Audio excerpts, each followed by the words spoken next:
जिल्ला शिक्षा कार्यालय चितवनको लापरवाही भनौं या बदमाशी जसले एउटा विद्यालयको भविष्य अनिश्चित बनेको त छँदैछ, दिनौ जसो विवादको विषय पनि बन्दैछ। त्यसो त यो एउटा दानीको चतुर्याई हो भन्दा फरक नपर्ला। आफूलाई समाजसेवी भन्न रुचाउने एक स्वर्गीय व्यक्तिले दान गरेको सम्पत्ति नदिई उल्टै विद्यालयको नाम स्वर्गीय व्यक्तिको नाममा हुनुपर्ने भन्दै विद्यालयको नाम परिवर्तन गर्न लागि परेका छन् उनका परिवारजन। उता स्थानीयवासीदेखि विद्यार्थीसम्मलाई यो कुरा मन परेको छैन। दान दिएको व्यक्तिको नाममा विद्यालयको नाम हुनुपर्ने भन्दै शिक्षा कार्यालय चितवनले पत्राचार गरेको पत्र बाहेक अर्को कुनै प्रमाण छैन दानी भनिने परिवारको नाममा। न त कतै दानको हिसाब किताब छ न त प्रमाण नै। खासमा के हो दान दिने र लिने विद्यालय पक्षबीचको यो विवाद?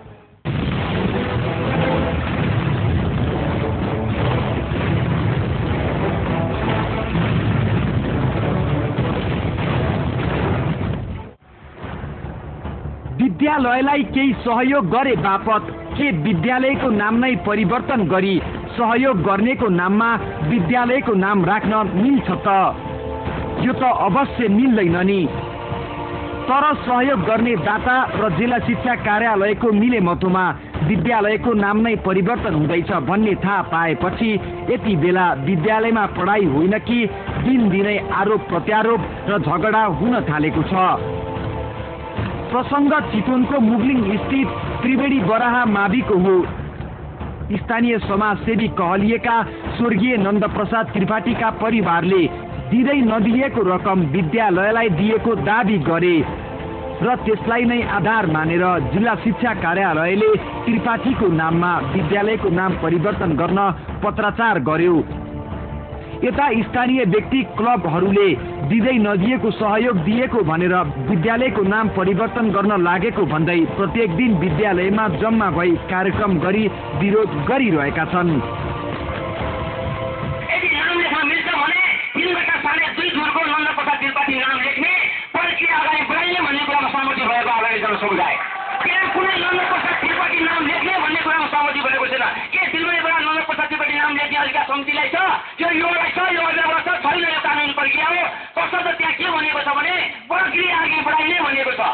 भेला हामी बोलाउँछौँ, तपाईँ आइदिनुहोस्, तपाईँ पनि आएर त्यो भेलामा बसेर त्यसलाई चाहिँ बरुवालाई चाहिँ एउटा कार्य एउटा दिशामा लैजाउँ भन्ने कुरा मैले गर्दा म आउँदिनँ, म आफूले ल्याउँछु भनेर भनेको।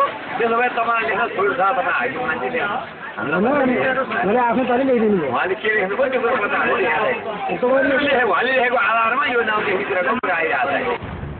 त्यसो त स्वर्गीय त्रिपाठी जीवित भएको बेला विद्यालयलाई 14 दूर जग्गा दिएको घोषणा गरेका थिए, तर सो जग्गा विद्यालयको नाममा सारिएन।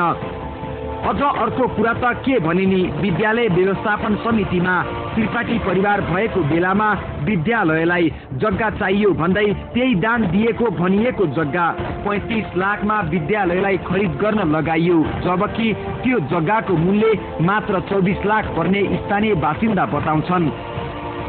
उता त्रिपाठी परिवारले 35 लाख मध्ये 24 लाख लिएर बाँकी 11 लाख विद्यालयको लागि छुट दिएको भन्दै तत्कालीन जिल्ला शिक्षा अधिकारी गोपाल कृष्ण पौडेलसँग मिलेमतो गरी विद्यालय आफ्नो परिवारको नाममा राख्न खोजे।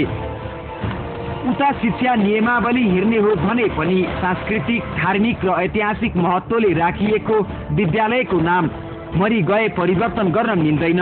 तर यहाँ त्रिपाठी परिवार र तत्कालीन शिक्षा अधिकारी गोपाल कृष्ण पौडेल मिलेर यसरी जनताको आँखामा छारो हाल्ने काम गरे, जसको विरोधमा यति बेला सरस्वतीको मन्दिर रणभूमि बन्दैछ। के सम्बन्धित निकायले टुलु हेरेर बस्न मिल्छ त? कारबाही गर्न परेन त? फटाहा त्रिपाठी परिवार र तत्कालीन शिक्षा अधिकारी गोपाल कृष्ण पौडेललाई।